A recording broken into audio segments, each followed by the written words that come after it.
នេះកាសធាតុនៅខាងក្រៅល្អមែនទែនមេឃបើថ្ងៃខ្យល់បក់មកហើយលាសន្តិភាពប្រហែលខ្ទង់ជា19ឬក៏20អង្សាហ្នឹងយ៉ាងច្រើនចឹងនៅផ្ទះកាត់សម្អាតស្មៅពីផ្ទះសួនច្បារហើយស្មៅទាំងអស់គឺជាស្មៅធម្មជាតិបាទមិនមែនជាថើសបនិមិត្តទេស្មៅធម្មជាតិត្រូវមើលថែ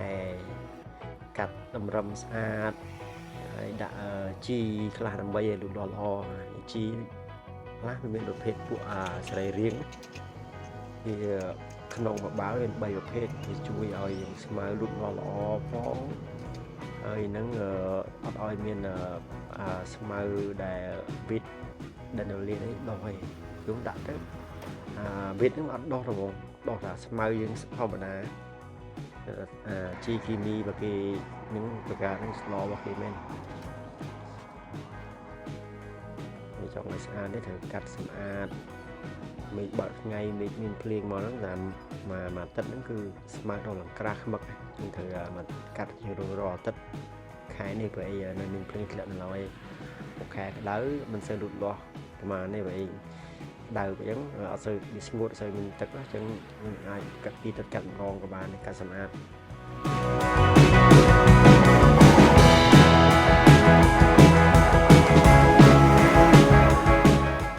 ការកាត់ស្មៅសម្អាតទីផ្ទះរៀបចំសួនច្បារដាំដំណាំផ្សេងៗហ្នឹងក៏ដូចជាការហាត់ប្រាណរកាយសុខភាពរបស់យើងដែរហើយមួយទៀតធ្វើឲ្យអារម្មណ៍យើងនឹងស្រឡះល្អកាត់បន្ថយភាពតាំងតែងធុញថប់ជាមួយនឹងការងារក៏មុខរបរផ្សេងៗហ្នឹងម្យ៉ាងនេះជាមួយការធាតុធម្មជាតិមើលផ្កាមេឃស្រឡះចោលបក់មកហើយវានេះរុក្ខជាតិជុំវិញផ្ទះខៀវសង្កាត់អញ្ចឹងធ្វើអារម្មណ៍ជះថ្លាម្យ៉ាងដែរវាជាដើមផ្លែប៉ោមលើមានផ្កាហើយជិះទៅជ្រុះផ្កាអស់បដាបដល់ចាប់ដើមក្តឹបហើយកាត់ស្មៅបន្តបន្ថែមទៀតនេះម៉ាស៊ីនកាត់ស្មៅនេះប្រើចរន្តអគ្គិសនីគឺថ្មយើងសាកថ្មហើយវាស្ងាត់ល្អជាងម៉ាស៊ីនសាំងហើយគឺវាស្ងាត់យ៉ាងណាក៏ដោយតែកុំភ្លេចពេលប្រើប្រាស់ពាក់ឧបករណ៍ការពារត្រជាក់ហើយលើសំឡេងខ្លាំងវាធ្វើឲ្យប៉ះពាល់ត្រជាក់អាចថ្លង់ហេឡោះហើយឡោអាកាសធាតុកុំភ្លេចការពារពាក់ស្រោមដៃពាក់តែនតាពាក់ការពារទាំងអស់ការពារខ្លួនយើងមក8យប់នេះថ្ងៃទៅភ្លឺឡើយឡើងអាងសាច់គោញ៉ាំបាយល្ងាចនៅក្នុងផ្ទះ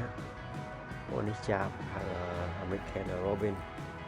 អត់វាចេះណាពេលស្មៅក្រាស់វាអត់មករចំណីវាបាក់កាយដីរចលេនពេលកាត់ស្មៅហើយកម្រឹមខ្លីទៅចាប់ដើមមករចំណីមកគូញីឈ្មោះមើលអូពងទាញបានចលេនមួយម៉ោងទាញមកផ្ទះម៉ោង8យប់ជាងហើយអានេះស្លាប់មែនទែន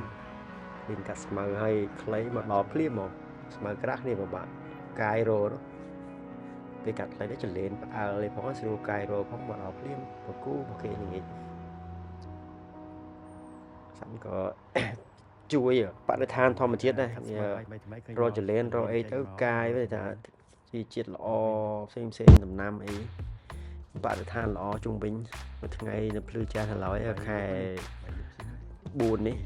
មក8យប់នៅភ្លឺឡើយមកខែកក្កដាខែ7មក9កន្លះយប់នៅមើលសភៅបានថ្ងៃតលិច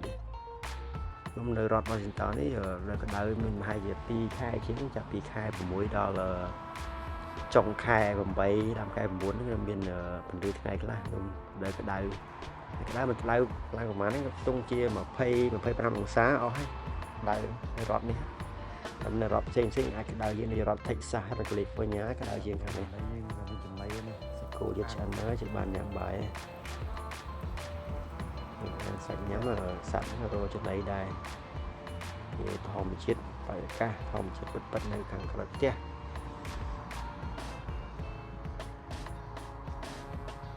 មកគូរោចំណីទៅហោះមកដល់លឿនលបងហោះចូលហើយចាំគ្នារោចំណីគូ